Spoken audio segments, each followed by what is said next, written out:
মুখ্যমন্ত্ৰীয়ে কাৰ পৰিয়াল বা কাৰ বিৰুদ্ধে ধৰি আছে এইটো গুৰুত্বপূৰ্ণ কথা নাই, কথাটো ৰাজনৈতিক।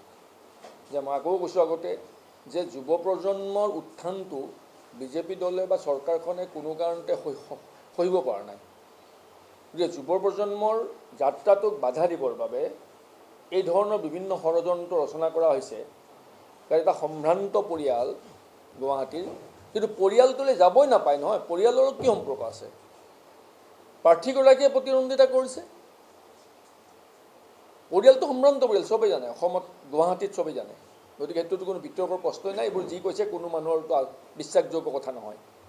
কথাটো হ'ল যে বাধা দিবলৈ কিয় বিচৰাইছে? নতুন প্ৰজন্মৰ যুৱতী এগৰাকীয়ে, সৰু ছোৱালীজনীয়ে প্ৰতিদ্বন্দ্বিতা কৰিছে, উৎসাহ জনাব লাগে, শুভেচ্ছা দিবলৈ কিয় বাৰে বাৰে বাধা দিব বিচৰাইছে? সেইটোতে আমাৰ আপত্তিটো আছে।